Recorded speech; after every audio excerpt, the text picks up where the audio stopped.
মাৰ্ঘেৰিটাত দিহানাম আৰু বাদ্যযন্ত্ৰ আখৰাৰ শুভাৰম্ভ।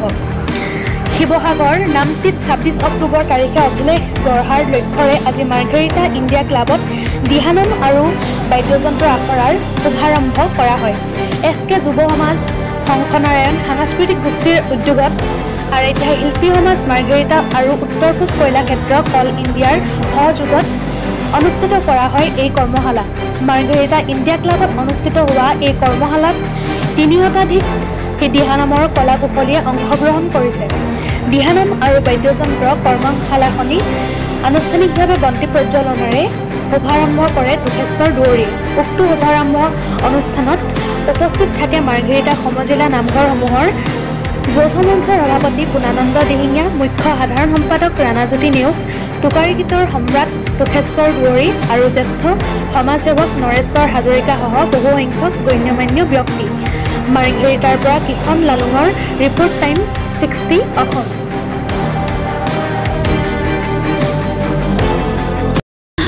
আজি আমি মাৰ্ঘেৰিটা ইণ্ডিয়া ক্লাবত একত্ৰিত হৈছোঁহি।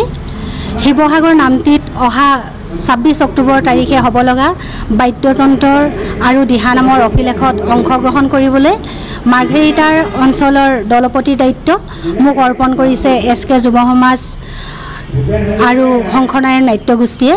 সেয়েহে আমি মাৰ্ঘেৰিটা অঞ্চলৰ সমূহ মহিলা আৰু আমাৰ বৈষ্ণৱ সমস্তক লৈ আমি নামটিত অভিলেখত অংশগ্ৰহণ কৰিবলৈ লৈছোঁ। আজি এই অনুষ্ঠানত আমি 300ৰো অধিক একেলগে একেটা মঞ্চতে আখৰাৰ শুভাৰম্ভণি কৰিছোঁহি আৰু এই অনুষ্ঠানত অংশগ্ৰহণ কৰিবৰ বাবে মোক দিয়া সুযোগৰ বাবে মই এই মাধ্যমৰ যোগেদি SK যুৱ সমাজ আৰু শংখনাৰায়ণ নাট্যগোষ্ঠীক ধন্যবাদ জ্ঞাপন কৰিছোঁ।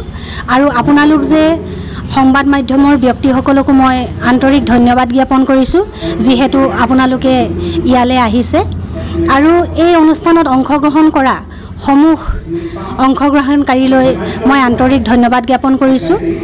আজি মই এই মাধ্যমৰ যোগেদি আমাৰ স্থানীয় বিধায়ক ভাস্কৰ শৰ্মা ডাঙৰীয়ালৈ অনুৰোধ জনাইছোঁ, যাতে আমাৰ এই অনুষ্ঠানটোত তেখেতে দিহা পৰামৰ্শ আৰু সহায় সহযোগিতা আগবঢ়ায় আৰু মাৰ্ঘেৰিটা উত্তৰ পূব কয়লাক্ষেত্ৰৰো সমূহ বিষয়ববীয়ালৈ ইয়াৰ তৰফৰ পৰাই অনুৰোধ জনাইছোঁ, যাতে ভৱিষ্যতে আমাৰ এই অনুষ্ঠানটোত কিছু সহায় সহযোগিতা যেন তেওঁলোকে আগবঢ়ায়। আৰু ইয়াতে অংশগ্ৰহণ কৰা সমূহ ৰাইজলৈ মই আন্তৰিক ধন্যবাদ জ্ঞাপন কৰিছোঁ।